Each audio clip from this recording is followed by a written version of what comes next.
about this morning's interview with David Bowie, but can he get others excited? Grant, any luck?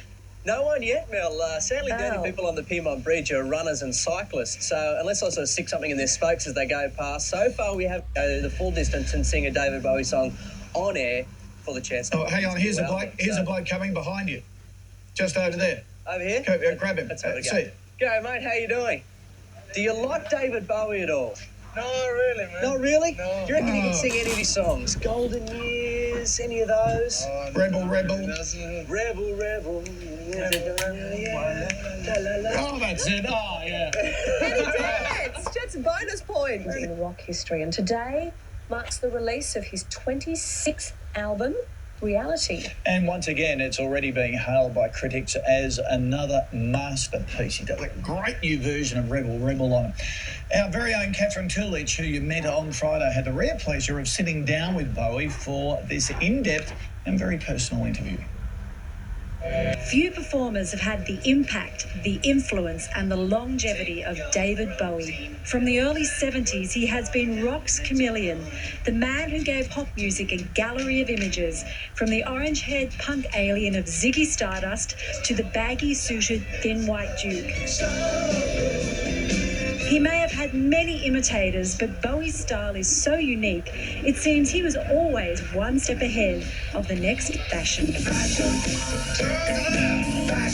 With over 3 decades of music, the middle-aged rocker is still going strong, with a new album called Reality and a world tour that will see him in Australia performing for the first time since the late 80s. But these days there is another side to David Bowie. He may have once lived the excesses of sex, drugs and rock and roll, but rock's chameleon is now wearing a new suit as happy, contented married man and brand new father. I'd love to age disgracefully, but, you know, I'm all dead sober now. Wouldn't it be wonderful to age disgracefully? In fact, David Bowie seems so happy and relaxed these days. When you meet him, you might find him talking about all sorts of things. Let's talk about some good buys that we can get this week from the supermarkets. I found that rice is all-time... What are we talking about? I don't know. Hey, Let's talk I got this new album, right? It's called Ziggy... The Bowie hit list is vast. Rebel, China Girl, Golden Years, Fame, to name just a few. But it's taken till now for the legendary performer to be comfortable with his past. You have said in the past that to be singing something like Rebel, as you were getting older, may seem a little strange, but you've... Very weird and very hard to sing it when you're 50. At 56? No, I tell you, I think that as we talked, it was 1992, and I was just getting back to a place where I was only beginning to understand what it was I enjoyed about what it is that I do. And I've gone through a very vulnerable period in the 80s where I'd lost a lot of my motivation for music. And I was starting to find myself only just starting in the early 90s. And as the 90s progressed, I got more confident and happier about what I was producing during that decade.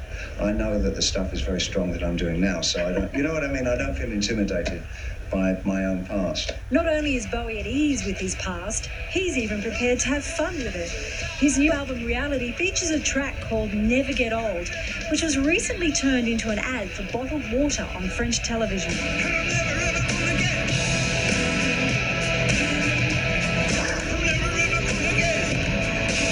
It's an extraordinary ad. Yeah, I'm living in a house with all my other persona. My pet dog down in the corridor is in fact the Diamond Dog from the front of the Diamond Dogs Club. It's half man, half beast, which snaps at me as I leave the house. So it's very funny. So there is a little theme, I mean, in a few of the lyrics on the album Reality, I mean, in the title track Reality too, it's talking about youth, talking about age. I mean, are these issues obviously that you contemplate? I'm not too seriously. I think the Reality is possibly the angrier of the two songs. That deals with age. Actually, it deals with the finiteness of things rather than age itself. How short it all is. But the one Never Get Old is kind of tongue-in-cheek. I just thought that the image of a rocker in his mid-50s singing in a petulant manner, I'm never ever going to get old, is kind of ludicrous and kind of funny. It's an irresistible line to sing at this age. Age has agreed with the ever-youthful rocker. Happily married for over a decade to supermodel Iman, the two are doting parents to their 3-year-old toddler Alexandria. Bowie also has an older son, now 30, who fans may remember was once called Zoe. No, he actually now calls himself Duncan. When he was very little, we took his second name, which was Zoe, and we shortened it off to Zoe. And then I found in crowds that people would still turn around and if I called for him. So I changed Zoe to Joe, which rhymed, and he would still understand it. And then he grew up as Joe. And then when I gave him the house, no, when he reached a certain age, he decided that he wanted to be Duncan, which was his first Christian name, first name. Right. So you have an older... Which is a nice name, I like that. It is, John. It's nice, yeah. I mean, so you have an older son and then you've got a young daughter. Yeah, she's 2 3/4, Alexandria. Are you one of these fathers that pulls out the photos and... I can be. I'm not going to do it right now. No, I wasn't asking you to. But yes, you know, of course, I'm totally proud of her. She's wonderful, and probably, I've been led to believe, probably the most intelligent child that's ever been born, apparently. I'm sure that's it's amazing. No, I struck lucky, you know, I got a really bright one. She's a lovely, lovely child.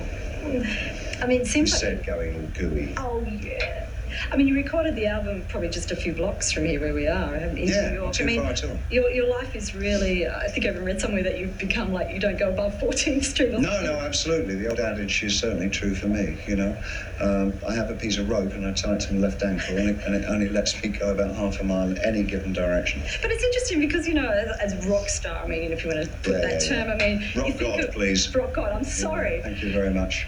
I've never thought of you as being someone that's been extravagant in that way, you know, the big, you know, cars and all that. It doesn't seem like you've ever needed to live that way. I suppose if I spend money, it's usually on books and things like that. You know, I'm not a great consumer.